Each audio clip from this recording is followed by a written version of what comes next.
All right, y'all. So I'm going to explain to y'all what it was like to be in jail for one day.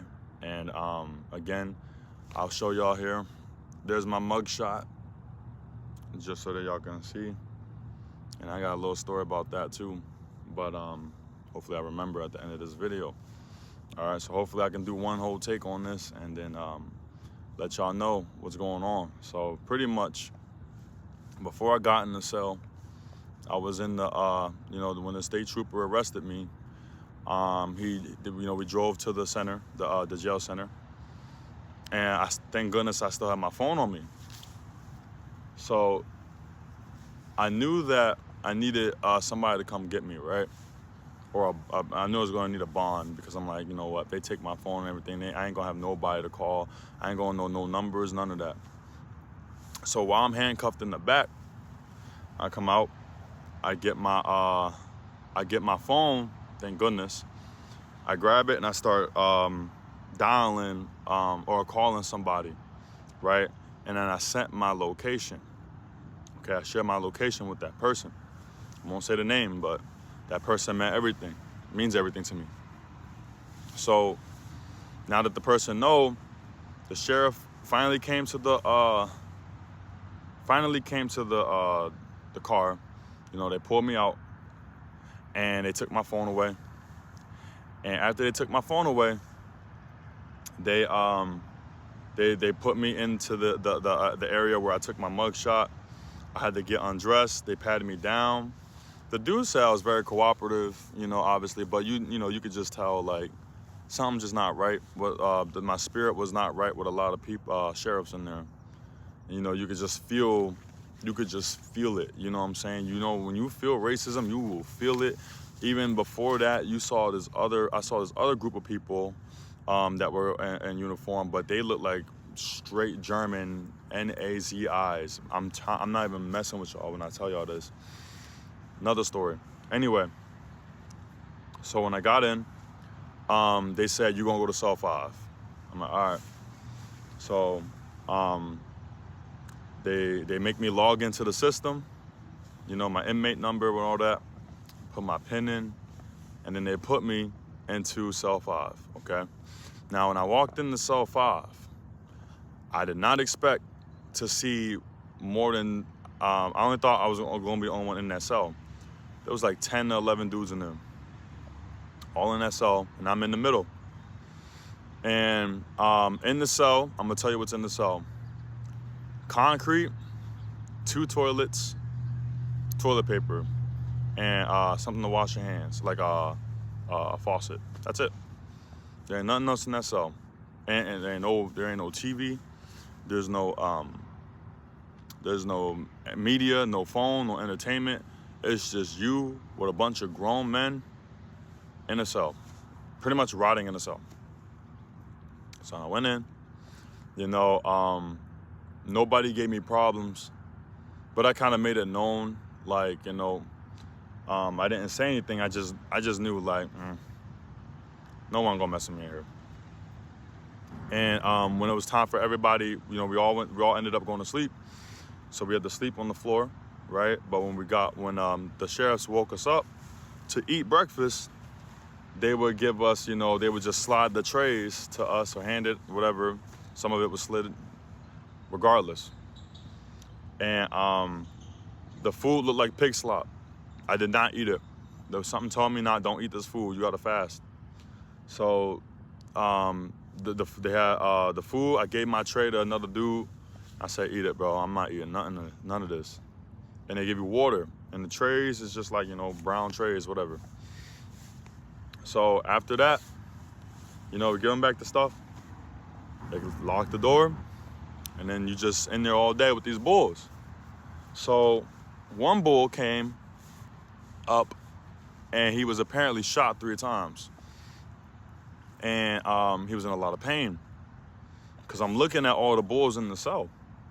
Other dude was on a, what do they call it? Not an overdose. What's it called? A withdrawal. White bull. And mind you, there's a lot of people having headaches and all these types of pain All these types of pain in this cell, and there is nothing you can do about it, okay? So, after that, I'm looking at all the sheriffs because apparently these bulls have been requesting for medical attention, and the sheriffs don't do nothing about it. They just sit there and watch you. They just watch you rot. They watch you rot in there. And the dude kept requesting for bullets. He still had the bullets in his body. So on his back, I think his elbow, and then some other part of his shoulder. He couldn't even take his shirt off. We had to help the bull take the shirt off. But I'm walking around asking all the bulls, what y'all in for? They asked me. I told them I was in for assault, okay? I was protecting somebody. I thought the dude was out of control, right? He was trying to reach in for a gun and all this stuff. It was a former Marine dude. And I just said, look, I just knew I had to cut him out, you know? I ain't punch him, but I grabbed him and I, you know what I'm saying, stopped them from reaching in to grab the Glock in the truck. You know what I'm saying? So, but overall, the dude was out of control. And even the person that helped me out, that person a witness, okay? She told me the same, you know, she knows. So regardless, I ain't gonna say the name, but regardless. So after I explained to them what I was in for, they was like, man, what? Like, you know, they just was like, that don't make no sense. I said, I'm trying to tell you.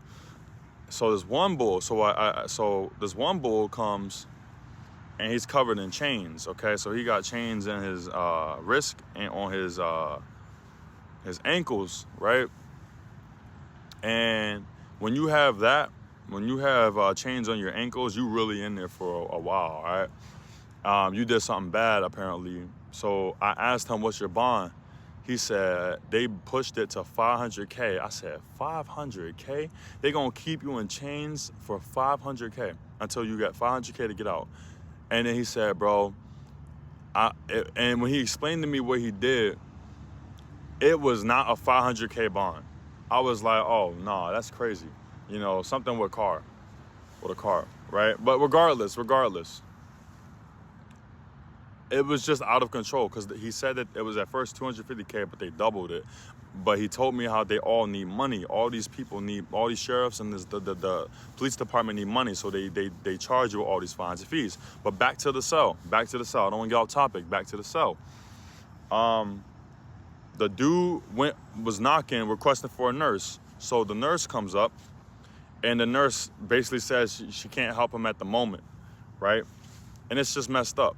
I look at one of the deputy, the sheriffs, and I knock. I said, yo, I need to get into my phone because I don't remember the number to call if I need to make a phone call for somebody. I look into this person's eyes, and she ain't look. I don't even want to talk about it because y'all gonna think I'm weird for this. I thought this person was something else, okay? I'll explain that later. But she was like, okay. And then she went like this and just walked off. Never came back, never said that they was gonna help me out, none of that. So all these inmates are still in this cell rotting, right? All these inmates are still in this cell rotting. And if you needed to lay your head down, you had to knock, try to get something. Just say you needed toilet paper. They would take rolls of toilet paper. And lay it on their heads, bro. They had to lay the toilet paper on their heads to sleep. There was no pillow, there was no nothing. And they put the AC on. It's like they do it on purpose. And then they eating all this Chinese food, all these food in front of your face. Because you got to sit there and look at all them do it. It's so inhumane, bro. It's so inhumane. I'm like, yo, y'all can't do that like somewhere else. So again, there's only 2 toilets. Okay, so for some of y'all that don't know, there's 2 toilets and it's pretty much open. There's a little spot where you can't see, but you basically gotta pee and poop in front of the dudes, bro. And the best time to do that is when everybody's sleeping. they don't mess with you, but it's just like, I ain't peeing in front of you. I ain't pooping in front of you. You know what I'm saying? And yeah, you just sit there and wait. You just sit there and wait all day. So the dude finally, who got shot 3 times, got fed up. He got fed up, and he kept yelling through the door. He said, "I need medical attention, yo. Like, I cannot. I'm in a lot of pain right now and all this stuff, right?" So I'm starting to feel my spirit get stirred up, and I'm starting to get angry because these deputies are getting annoying. So I look at my pants, and I realize that there was a hole in my pants, and I knock on the glass door, and I say, "Yo, I need a new pair of pants." And you know, that lady that I said that didn't look human to me, she was like, "Okay." Walks, and then she's like, you know, "Oh, I hear you," walk off. Walks off. Comes back, does a scan check, walk off again. Comes back, scan check, walk off again. So now I'm getting annoyed because you seeing that I'm rotting in here, you know, with these dudes, and I asked you for something simple, was just a new pair of pants. So the Most High basically told me, "Yo, you need to say something." I said, "Okay." So I snap. So I get up, I bang mad. When I'm talking loud, y'all, I'm banging extremely loud on the cell. I'm talking loud. Boom, boom, boom, right? Yo, I said multiple times, get me a fresh pair of pants. There's a hole in my pants and my penis is hanging out. That's what I said. And you hear the sheriff in the background, ooh, you know, but I know I'm just being honest. I'm being real with y'all. I said that. Finally, the sheriffs hear me addressing the seriousness going on, and they come up and they say, "What do you need?" I said, "What do you think I need?" I said, "I need a fresh pair of pants." So they finally take me over to the dressing room area, get my fresh pair of pants. And then I said this. I said, "You see that man right there? The one that got shot 3 times? He's been telling y'all he's been asking y'all for medical attention multiple times. He's rotting in this cell. There's no pillow, there's no blanket, there's no nothing. It's just a bunch of grown men sitting on concrete with a dude who shot multiple times. Are you going to help this man get some medical attention? Yes or no?" And then there was like, "Oh, there's really nothing we could do." And I said, "Shame on y'all. Shame on y'all. For real, shame on y'all. Put me back in the cell." So they put me back in cell 5. And then the other dude finally he does what I do. Because after I did it, all the inmates dabbed me up. They all start dabbing me up. "Finally, bro. Thank you, bro. Like, we've been trying to get their attention." I said, "Don't worry, bro. I got y'all." So finally, the dude got shot 3 times. He starts banging, boom, boom, boom. He's getting their attention. He's like, "No, y'all not going to sit here and eat in front of me when I'm requesting for medical attention. Y'all not listening." Banging, making sure that they can hear him. They finally brought this man out and put him in a different spot so that he could have somewhere to lay down at. And to me, I'm mad because I'm like, yo, y'all, it took y'all all this time to do that, right? We had to yell and scream pretty much for y'all to actually listen. You know what I'm saying? So it gets to a point where we were getting fed up. And remember, you just sit there all day. So your patience is tested, yet you don't know how long you're going to be in the cell. Yet at the same time, you know you're suffering. So it feel like a precursor of hell. It do feel like a precursor. It ain't hell is nothing like that, but it's way worse. Hell is way worse. I meant the cell is nothing like that, but it's a precursor of what hell could be like. Regardless, I'm not trying to get into the hell thing right now. So finally, I go to my court trial, right? Because I pleaded for a not guilty case. Charles, great attorney. All right, spoke on my behalf. And they already gave me a PR bond. The person who came that I called, Clutch, gave me a PR bond and was able to get me released. But this is what got me a little bit upset. As I'm about to get released, they still taking their sweet time. I'm like, yo, y'all know y'all could just fill the documents right there. I see it there. And they taking so long. They take their sweet time. These sheriffs are like, yo, these sheriffs are like pretty much an abomination to me sometimes, because it's like, yo, y'all are some evil people. Because the fact that you could release me now, but you taking your sweet time because you're trying to milk the clock, right, and get as much money out as you can. You're an inhumane human being. You know what I'm saying? I told y'all, it's a wickedness in there that I've never seen before. So finally, you know, I see my stuff, and I'm looking at all the inmates. I tried to reach contact with one of the inmates in there, because, you know, you hear their stories, bro. And when you hear their stories, you could tell some of them are in for something that they should not be in. There's another dude that had to get like a $500K bond. And I'm like, oh my goodness, bro, you are cooked. I'm so sorry, bro. And then you see like other bulls just suffering. They are suffering in there, bro. And you would think like all of them are evil people. No, they just, it was either wrong place at the wrong time, false accusations, or just getting screwed over, pretty much. So they were really happy that I was able to leave. They was like, yo, man, you a free man, bro. Like, just don't come back here. But I said, look, man, I'm a pray for all y'all. You know what I'm saying? Because this ain't right, man. This ain't right. This just not right, bro. No one should be having to go through that. Nuh-uh, not that. There's something not right there. They don't feel right to my spirit. It don't feel right to my core, especially when you see black men going through that. You know, you see white dudes going through it too, and a lot of them was, like I said, going through the withdrawals, but a lot of black men, they were just getting false accusations. You know what I'm saying? You saw a lot of Hispanic dudes in there too. And it's like, yo, they just arrest anybody because they just trying to get money out of you. 99% of the time you get arrested like that, they just trying to get money out of you. They don't really care about the moral acts of it. They just need something. They need something by the end of the month. And we all know it's the end of August, so that was like a quick, oh yeah, we can arrest this guy and get something out of him. You know what I'm saying? So it's truly depressingly sad, man. And all I gotta tell y'all is, if y'all don't have the Most High with y'all, because the Most High showed me a dream that the person that I called was going to help me, had the key to get me released, right? Because if that person didn't do that, I'd be in jail for another 90 plus days.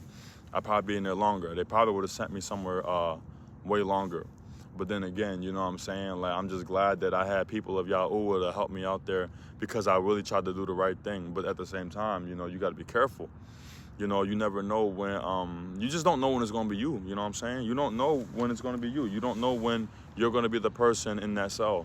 You know what I'm saying? So again, man, this is just a testimony. You know what I'm saying? I want people to know that they loved, that they appreciated, and that this place is wicked, man. This country we're in is extremely wicked, man.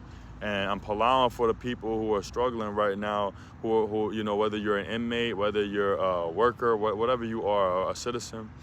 You know what I'm saying? I'm trying to be real with y'all, man. Like, this is not the end game for y'all.